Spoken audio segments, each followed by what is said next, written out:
Once upon a time, in a small, sun-drenched village, lived a wise old father with his two sons, Arthur and Ben. The father, having spent a lifetime learning the secrets of the land and the nature of fortune, decided it was time to pass on his most valuable lesson.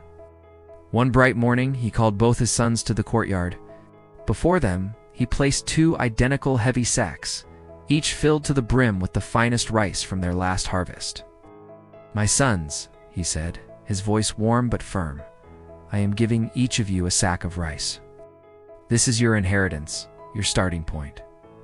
What you do with it will shape your future. Oh, use it wisely."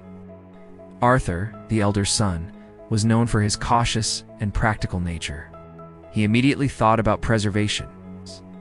"This rice is precious," he thought to himself. "I must protect it at all costs. I can't risk losing a single grain." He hauled his sack to the strongest, most secure storeroom in their house. It was dark, cool, and safe from pests. He sealed the door, satisfied that his inheritance was protected from any harm.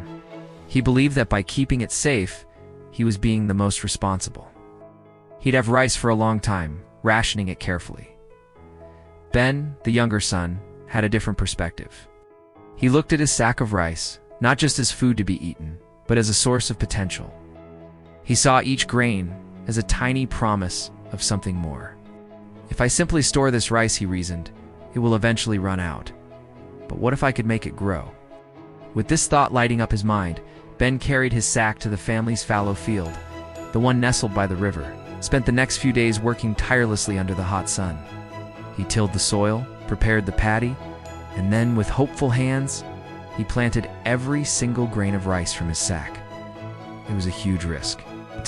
If the crop failed, he would have nothing left. Some villagers whispered that he was being foolish, gambling away his entire inheritance on a maybe.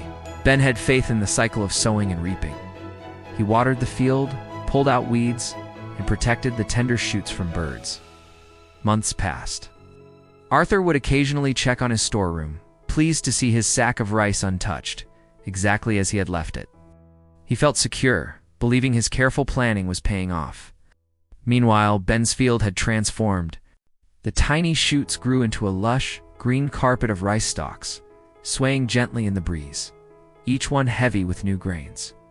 Then, the unexpected happened. A severe drought fell upon the region. The sun beat down relentlessly, and the air grew hot and dry. The wells began to run low, and panic started to spread through the village. Arthur, initially confident, went to his storeroom. To his horror, the extreme humid heat had found its way in, turning his precious rice moldy and inedible. In his effort to protect it from the outside world, he had made it vulnerable to a different kind of decay. His entire inheritance was ruined. Distraught, Arthur went to find his brother, expecting to see Ben just as devastated.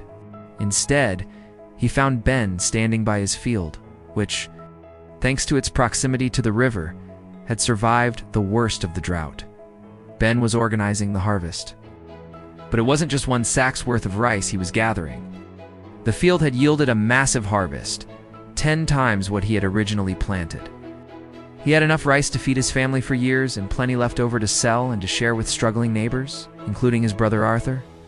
Seeing the abundance that came from Ben's risk, Arthur finally understood his father's lesson. True wealth isn't about hoarding what you have. It's about having the courage to invest it, to take calculated risks, and to nurture its potential for growth. By trying to secure his rice, Arthur had lost it all. By daring to plant his, Ben had multiplied it beyond imagination. The greatest security, Arthur realized, doesn't come from locking things away, but from planting seeds for the future.